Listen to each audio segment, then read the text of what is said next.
Comilla side Debidwar থানা ৯ নং উত্তর গুনাইগড় ইউনিয়ন ৬ নং ওয়ার্ড ৬ নং ওয়ার্ড বাঙ্গুরি গ্রামের নাম। এই গ্রামের একটা ঐতিহ্য আছে। এইখানে আছে সচিবের অফিসার, এই গ্রামে আছে ম্যাজিস্ট্রেট, এই গ্রামে আছে শিক্ষা শান্তি প্রগতি ঐক্য, এই গ্রামে আছে শিক্ষক মাস্টার। এই গ্রামের একটা ঐতিহ্য আছে, আপনাদেরকে আমরা দেখাইব।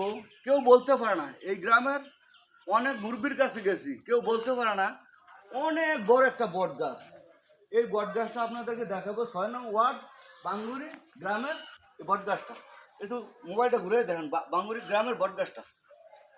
এইটার বয়স কি কেউ ২-৩ জনে মুরব্বী বলছে যে ২৫০ থেকে ৩০০ হইব বয়স, আর ২ জনে বলছে যে ২০০ বছর হইব বয়স।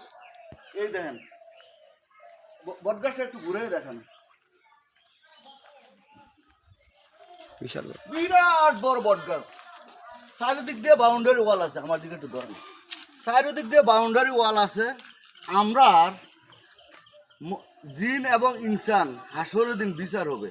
এইখানে শুনছি জিন নামাজ পড়ে ইবাদত করে, এইখানে অপবিত্র অবস্থায় আপনারা কেউ দুইকা জিন্দা যাইতে পারবেন কিনা জানা নাই। অপবিত্র অবস্থায় কোনো নারী পুরুষ মানে থেকে জিন্দা যাইতে পারবেন কিনা জানা নাই, খুব ক্ষতি হয়ে যায়। এখানে আমি তো বললাম জিন এবং ইনসান হাসরের দিন বিচার হবে। আর এখানে জিনেরা নামাজ পড়ে, তারা আল্লাহ লোক, তারা বন্দিগি করে। এই দেখেন কত বড় বট গাছ, চারিদিকে ঘুরে দেখেন মোবাইলটা, বিরাট বড় এক বট গাছ। সবসময় পবিত্র থাকতে হবে। আপনারা যদি আসেন বাংলাদেশের কোথাও থেকে, তাহলে এই বট গাছটা ২০০-২৫০ নাকি ৩০০ বছর কেউ বলতে পারে না। এই বট গাছটা দেখে পারবেন বাংলাদেশ কোথায় এত বড় বট গাছ আছে কিনা জানা নাই। বাঙ্গুরি গ্রামের একটা ঐতিহ্য আছে ভদ্র। এই গ্রামের মানুষের শ্রদ্ধা করে, মানুষের ভালোবাসে, শিক্ষিত সমাজ। এই গ্রামের বেশিরভাগ লোকে আপনার ৯০% লোকের শিক্ষিত এই বাঙ্গুরি গ্রামের।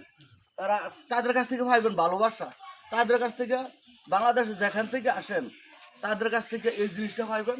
থাকা খাওয়ার কোনো সমস্যা হবে না। এখানে এইটা যদি দেখেন, পুষ্পিটা দেখে ওকে বন্ধ করে দেন আমার দিন। ভাই আমার ভয় লাগতে আছে, আপনারা কোথায় যাওয়ার জন্য আসেন, ক্যামেরা নিয়ে আসেন। আমরা শুনছি না অপবিত্র কোনো নারী পুরুষ ঢুকতে পারে না, আর পাক পবিত্র অবস্থায় থাকতে হইব। এই দেখেন কোনো লোকেরা হয়তো বা বাসি টাসি দেয়, এখন ক্যামেরা নিয়ে আসেন। ঘোড়াটা দেখেন, একটু ঘোড়াটা দেখেন কত মোটা দেখেন।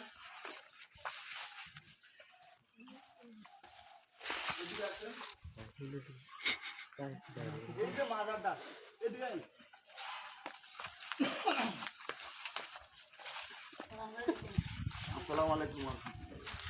এইখানে মাজারটা আমাদের হয়তো আপনার বাতি টাতি দেয়, আর এই হলো অবস্থা।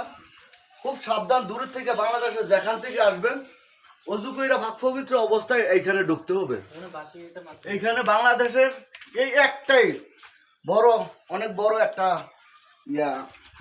বট গাছ।